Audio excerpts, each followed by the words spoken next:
Vamos a ver conceptos básicos. Vamos a empezar por esta lámina. Bien, ¿qué es un mineral? Un mineral es un conjunto de elementos químicos. ¿Qué quiere decir? Es una aglomeración de elementos químicos. Bien, el nombre de los minerales dependen de su forma y de su estructura atómica. ¿Cómo creen ustedes que es la estructura de un mineral? A ver, ¿quién me puede decir?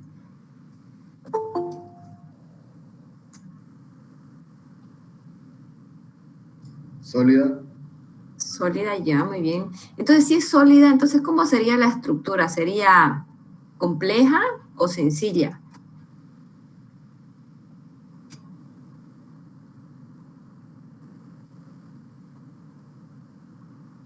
Si nosotros hemos visto alguna vez qué son los elementos de la tabla química y a veces nos han mostrado su estructura atómica, vemos que cada elemento tiene una estructura regular, ¿no? Sencilla, como dice ahí su compañero que escribió. Pero cuando hablamos de un mineral es un conglomerado de elementos químicos. Entonces, sabemos que un mineral, y conocemos porque los hemos visto, son rígidos, ¿no? Son duros. Por lo tanto, su estructura atómica también va a ser de manera compleja. Mientras más compleja sea la estructura química, más duro va a ser el elemento que tengo en la mano. Esto para todos los materiales que vaya a utilizar, no solamente para los minerales, ¿sí? Todos los materiales que yo vaya a utilizar o que yo conozca, voy a ver su estructura atómica, perdón, su estructura química y de acuerdo a eso voy a ver si es rígido o es blando, ¿no? En este caso los minerales son rígidos, son duros. Bien. Por ejemplo, una roca es un conjunto de minerales. Una roca no difícil que se pueda romper, ¿no?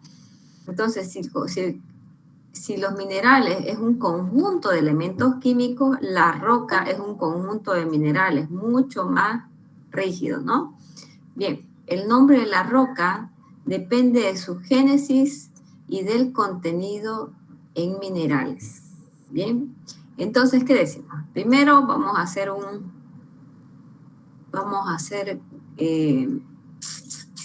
detalle, ¿sí? Tenemos los elementos químicos. Cuando aglomeramos elementos químicos tenemos un mineral y cuando aglomeramos los minerales tenemos una roca, ¿sí? Hasta ahí vamos bien. Ok, ¿y qué son las rocas entonces? Son agregados naturales de minerales formados bajo un mismo proceso. Están formados por uno o más minerales en distintas proporciones. Ya. No es en las mismas proporciones, sino en distintas.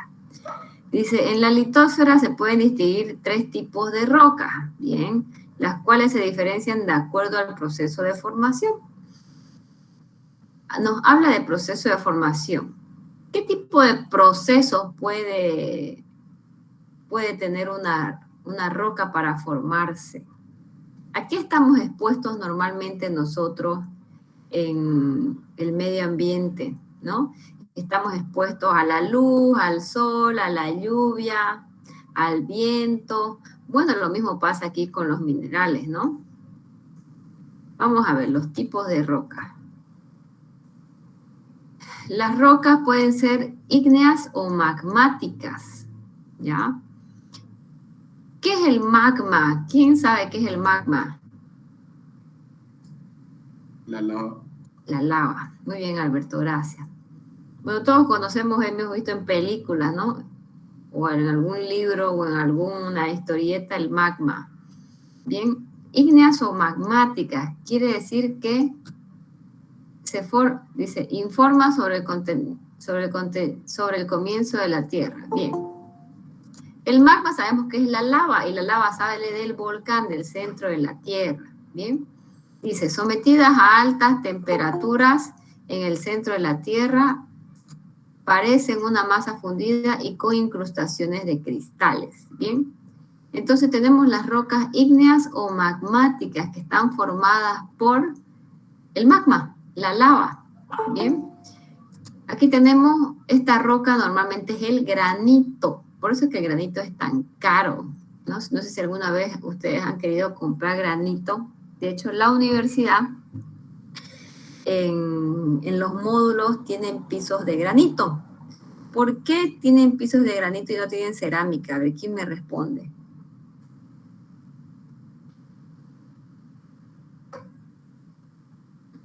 Podrían haberle puesto cerámica, ¿no? El granito, jóvenes, muy bien, Alberto. El granito es una roca de alto tráfico. ¿Por qué? Porque es más dura, como dice su compañero, ¿no? Es durísima, entonces cuesta mucho que se desgaste. Entonces los pisos de alto tráfico los hacen de granitos, ¿sí? Porque es una de las rocas más duras que existen. Por ejemplo, cuando ustedes van y compran mesones para la cocina, buscan siempre que sean de granito, ¿sí? Pero lamentablemente nos ponen una capa delgadita de granito para simular que es granito y todo lo demás es relleno de cemento, ¿sí? Pero hoy tienen una idea, ¿ya? Entonces, el primer tipo de roca que estamos viendo el día de hoy son las ígneas o magmáticas, que llegarían a ser el granito, que está formado por la lava, ¿no? Dice ahí, sometidas a altas temperaturas en el centro de la Tierra. Parece una masa fundida con incrustaciones de cristales. Bien. Primer tipo de roca. Segundo tipo de roca, el mármol. Ahí tenemos las metamórficas. Dice, se forman a partir de las rocas preexistentes. Es decir, que ya existen rocas y de ahí se forma la metamórfica. Las ígneas y sedimentarias. Debido al cambio en las condiciones de presión, temperatura, humedad que ha experimentado la corteza terrestre. El mármol se forma a partir de las rocas que ya existen, las ígneas y las sedimentarias, que quiere decir las que están comúnmente expuestas, ¿no? Entonces, estas rocas están sometidas a condiciones de presión, temperatura y humedad. Bien, de ahí se forma el mármol. El mármol no es tan duro como el granito, ¿sí? Porque estas condiciones de temperatura, presión y humedad han cambiado la estructura interna de esa roca. ¿Bien? Ok. Vamos a... Ingeniera, buenas Dígame. tardes, una pregunta. Dígame. ¿El mármol, la humedad le afecta al mármol? No le afecta al mármol. Para que se forme el mármol ha sido sometido a condiciones de humedad, más la humedad no le afecta al mármol. Ya, gracias, ingeniera. ¿Ya?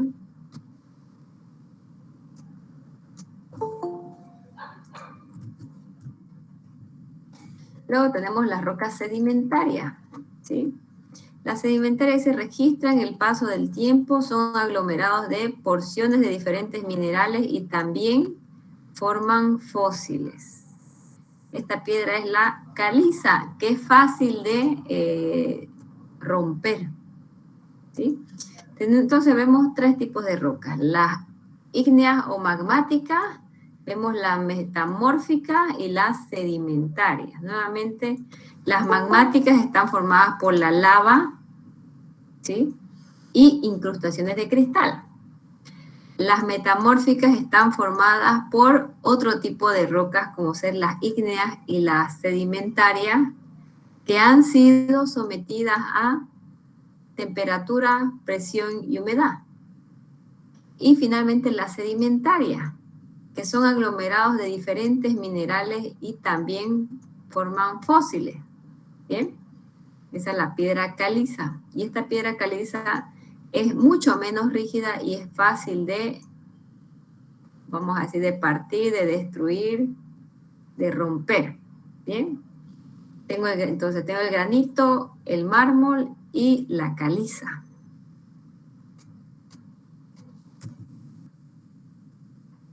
Nuevamente, tenemos los elementos químicos. ¿Bien? De los elementos químicos puede salir el mineral. El mineral, dependiendo de qué tipo de aleación de elementos químicos haya, se van a formar el cuarzo, aquí está, ¿no? Diferentes tipos de minerales. Y del nombre del mineral va a depender de qué elementos químicos lo forman. Bien. Luego tenemos que en la aglomeración de los minerales se forman las rocas. ¿Ya? Bien. Siguiente. Nosotros, cuando entramos en un yacimiento de, como decir, el mutún, ¿no? Lo que buscamos es recuperar, en este caso es acero lo que se tiene ahí, ¿no? Lo que buscamos es recuperar, pero normalmente cuando nosotros encontramos, digamos que vamos y buscamos oro, no está pues el cerro lleno de oro, ¿no? Hay que buscar, hay que extraer el oro, hay que extraer la plata, y todas esas extracciones pasan por procesos, ¿sí? Donde hay que eliminar todo aquello que no sirve. ¿Qué quiere decir? Que eliminamos la basura para quedarnos con el material que nos va a traer la ganancia económica. Bien, cuando hablamos de estos materiales, hablamos de dos conceptos. Hablamos de la mena, que la mena es el mineral con valor económico, que es lo que queremos obtener, y la ganga. ¿Qué es la ganga? Son todas las piedritas, la caliza, que no me sirve, ¿ya? Entonces, vamos aprendiendo nuestros dos conceptos. Dice, para explotar un yacimiento se debe hacer un estudio geológico y así poder determinar cuál es la mena y la ganga. La mena, ahí dice el concepto, es la fracción mineral con mayor valor económico o con valor económico. Es aquello que vamos a extraer, de lo cual nos vamos a beneficiar económicamente.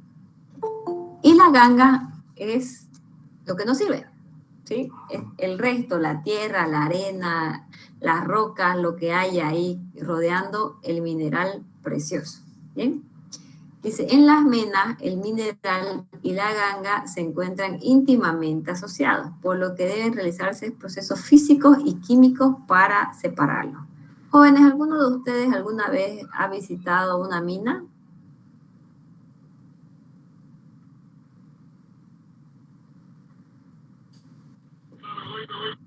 Ninguno. Bien, cuando sacan los minerales, sacan así el bollazo de tierra, ¿no? Y el bollazo de tierra introducen dentro de diferentes procesos para la obtención del mineral que se quiere rescatar.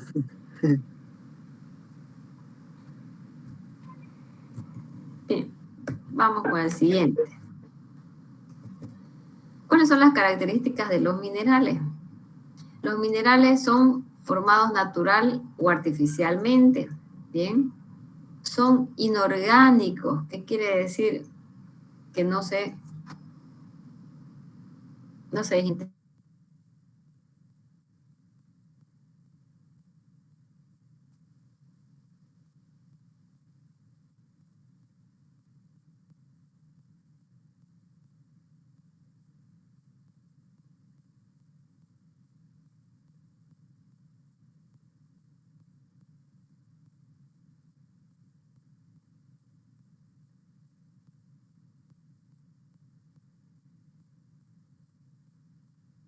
Y la ganga. Bien, vamos a pasar cuáles son las características de los minerales. Los minerales son formados natural o artificialmente. Nosotros lo encontramos normalmente de manera natural. Son inorgánicos, ¿qué quiere decir? Que no se desintegran, ¿ya? Son sólidos y poseen una composición química definida. ¿Qué quiere decir? Que ya les dije que su estructura era compleja, ¿no? Bien, materialmente son homogéneos, es decir que es rígido en toda su extensión del mineral. Son cristalinos con estructura atómica ordenada, bien, tienen una estructura, ya les comentaba. Son amorfos, ¿no? Y la mayoría de los minerales son cristales. Bien. Hasta aquí, esas son las características de los minerales. Vamos a ver qué otras características tienen. Tienen propiedades físicas, ¿no? Tienen dureza, exfoliación, brillo y color. Vamos a ver a qué hace referencia cada uno de ellos. La dureza, dice, ¿no? Es el grado de resistencia que tiene el mineral a la deformación mecánica, o sea, no se deforman fácilmente. La dureza de un mineral depende de la composición química y también de la disposición de sus átomos. A mayor fuerza de enlace, mayor será la dureza. Mientras más compleja sea la estructura química, la estructura de los átomos, más difícil va a ser romper un mineral o un material, vamos a decir. Les quiero mostrar algo, denme un segundo.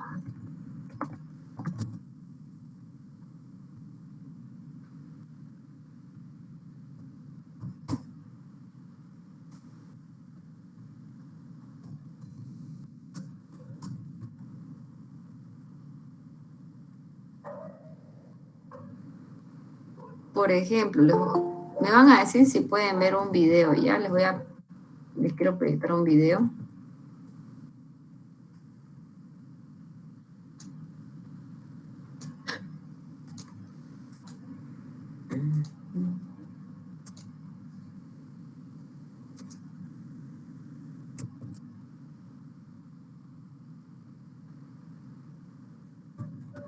Nanotubos de carbono.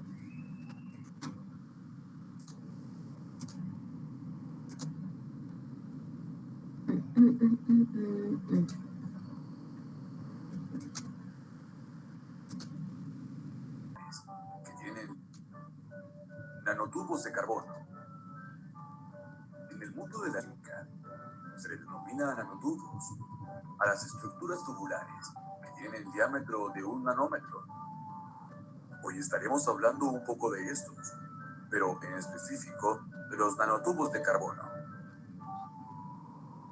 ¿Sabremos qué son? Algunos tipos y sus usos. Antes de comenzar, quisiera que me regalaras un buen like, que te suscribas al canal y actives la campanita de notificaciones para que te avise cada vez que subamos contenido nuevo. Empecemos. Como te veníamos mencionando, los nanotubos son estructuras cilíndricas que tienen el diámetro de 1 nanómetro. Estas pueden ser de varios materiales, aunque por lo general son compuestos de silicio o nitruro de boro. Pero el término que casi siempre se le aplica es el de nanotubo de carbono. Las propiedades de los nanotubos suelen ser poco usuales, lo que es muy importante para la nanotecnología y sus avances.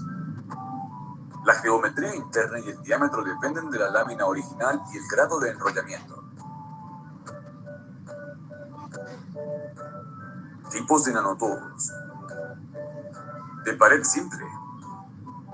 La mayoría de estos nanotubos tienen un diámetro igual a 1 nanómetro. Su longitud puede ser millones de veces más largas. Por lo general, estos se componen de grafeno y la forma como se enrolla. Una hoja de grafeno viene a ser representada por 2 índices, N y M.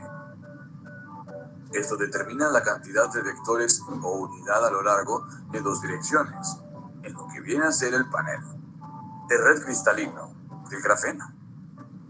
Ahora, si M es igual a 0, los nanotubos se llaman nanotubos zigzag. Y si N es igual a M, los nanotubos se llaman nanotubos de sillón. De pared múltiple. Estos nanotubos se componen de varias capas laminadas de grafeno. Para describir estas estructuras contamos con 2 modelos.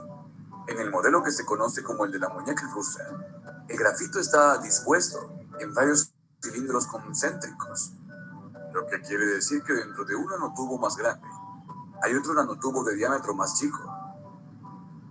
Ahora bien, el otro modelo que se conoce como pergamino, una sola hoja de grafeno se enrolla en torno a sí misma.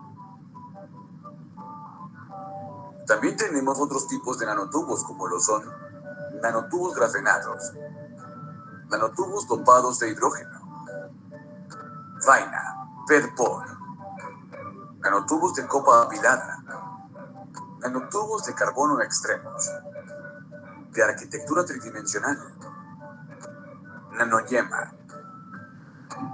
Torus.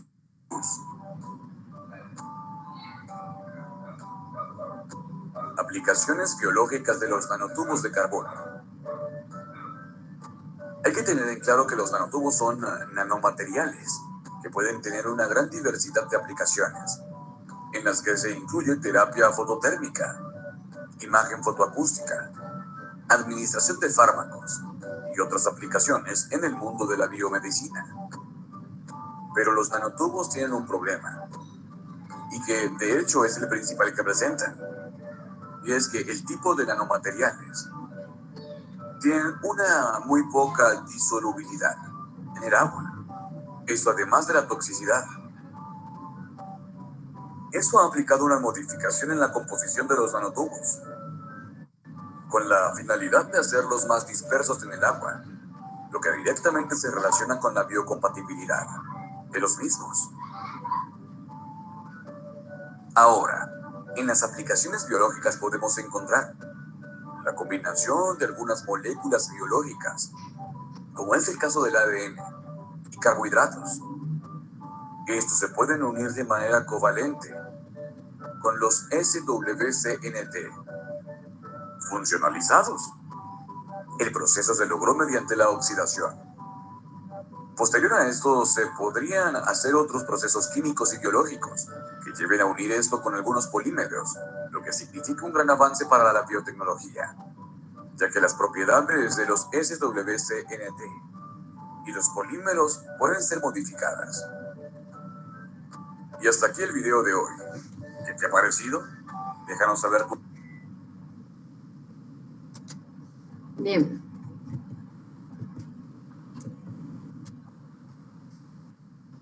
Ok, vimos lo que son los nanotubos de carbono. Si se fijaron la imagen del tubito, ¿cómo estaba formado el tubito? Tenía una estructura de una mallita, ¿no? Una mallita bien, ¿cómo se dice? De manera homogénea. Era igual la mallita en toda la extensión del tubo, ¿cierto? Bien, voy a volver a mi lámina.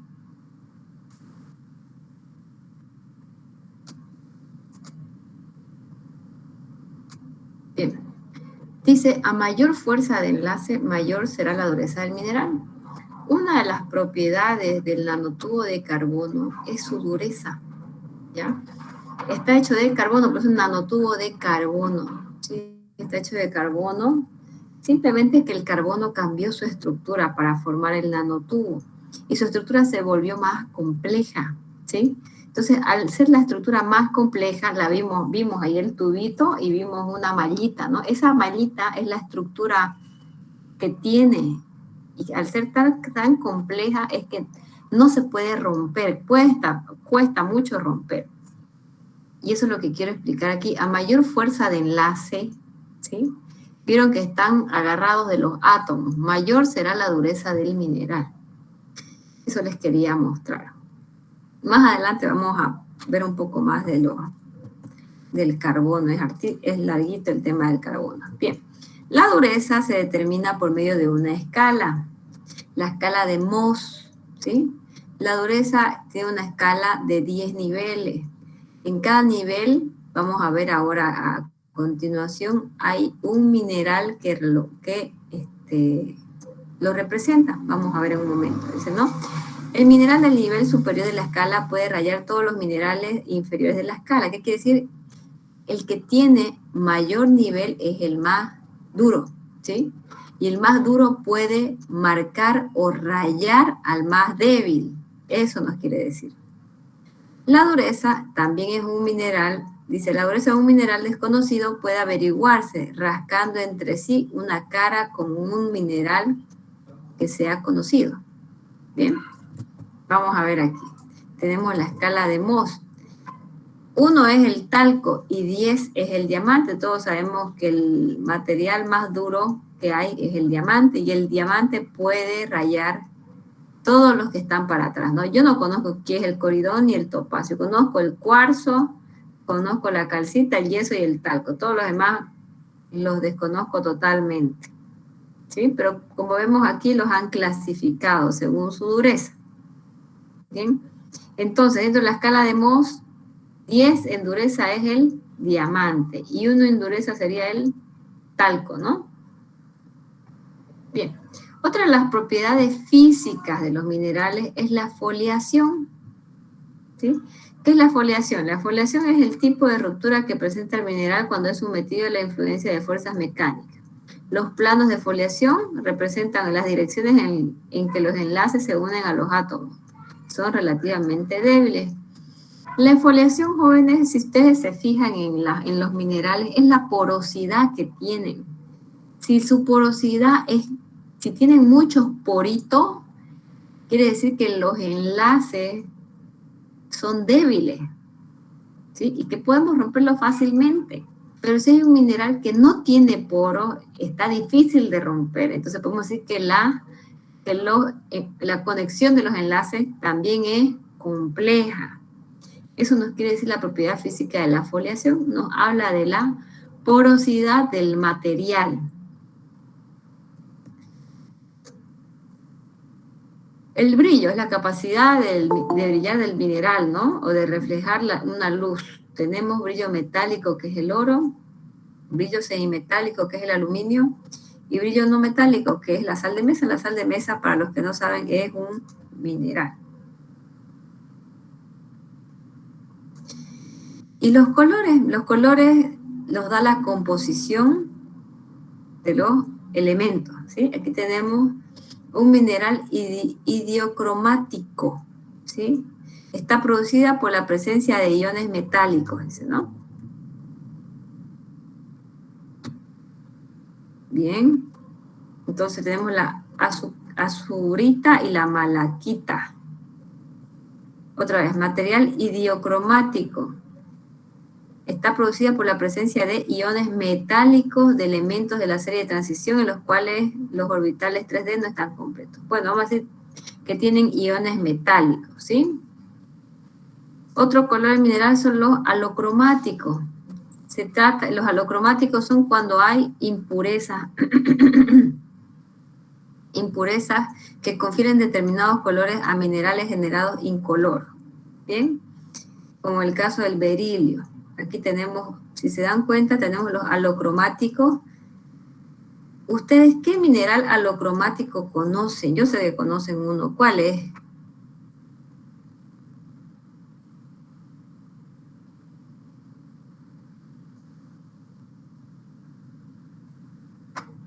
Hay uno que venden y se llevan mucho de aquí, de Bolivia. ¿Qué se llama? ¿La bolivianita? La bolivianita, ¿no? La bolivianita es un mineral alocromático que va desde amarillo, blanco y de ahí lila, ¿no? Esa es la bolivianita, un mineral alocromático, ¿bien? ¿Y qué quiere decir cuando tienen ese despintado o ese cambio de colores? Es que tienen alguna impureza, ¿no? Bien, entonces tenemos los idiocromáticos, que son de un solo color, y los alocromáticos, que cambian el color. Siguiente. También tenemos la clasificación. Los minerales se clasifican de acuerdo a los elementos que tienen, ¿sí? Por ejemplo, aquí los sulfuros, los haluros, los óxidos, carbonos, los nitratos, los cromatos y los silicatos. Estos son elementos químicos que están dentro del material, ¿sí? Tenemos primero los elementos nativos, que son elementos puros, como el oro, el cobre, el azufre, la plata y el diamante, ¿ya? Luego vienen los minerales que ya están mezclados, ¿no? Que tienen sulfuros. Aquí está el sulfuro, que puede ser la galena, pirita, calcopirita, argentita y blenda. No los conozco, pero son minerales que contienen sulfuro. Los haluros contienen halógenos, ¿no? Como son el flúor, cloro y el bromo. Tenemos minerales que contienen óxido. Tenemos minerales que contienen carbono en su composición. Tenemos minerales que contienen nitratos, boratos y sulfatos. Tenemos minerales que tienen cromatos, fosfatos y wolfrato. Tenemos minerales que tienen en su composición el silicato. ¿Ya? Bien. Entonces, resumiendo hoy día, vimos lo que son los minerales. Pueden haber minerales naturales o sintéticos. Los sintéticos son aquellos que nosotros podemos realizar y los naturales son los que están sometidos a la naturaleza, los que vienen ya de la naturaleza. También vimos que la roca sale de los minerales, ¿sí? Y en la roca, para sacar el mineral, vamos a tener la mena y la ganga. La mena es lo que tiene valor y la ganga es aquello que no tiene valor. Bien. Y también vimos que el mineral se puede medir su dureza en la escala de Ohms, siendo 10 el mineral más duro, ¿sí? ¿Y cómo se puede saber si un mineral es más duro o menos duro? ¿Quién me dice? ¿Qué técnica utilizo? Rascándolo con otro mineral que ya se sabe su valor. Muy bien, rascando con otro mineral, ¿no? O rayando otro mineral. Muy bien. Bien, jóvenes, hasta aquí es la clase del día de hoy. Solamente vimos mineralogía, cómo son los minerales y sus propiedades. Bien, ¿alguna consulta de la clase de hoy, jóvenes? Ingeniera, ¿este documento lo va a subir a Classroom? Sí, va a estar en el Classroom disponible, jóvenes. Sí, porque ya yo intenté entrar y porque hay un No documento puedo. y dice que no se puede. Ajá, no se puede, yo los borré todos los documentos. Lo voy a subir, jóvenes, no tengan pena. Bien, sobre esta diapositiva, el día martes de la siguiente semana voy a tomar una evaluación, así que es cortito, denle una lectura para entrar a la evaluación. Mis evaluaciones son a lo mucho 15 minutos, ¿ya? Entonces, procuren estar puntuales, jóvenes, a la clase. ¿Tienen alguna otra consulta? Ingeniera, ¿va a grabar la clase o no? No, la clase no la vamos a grabar.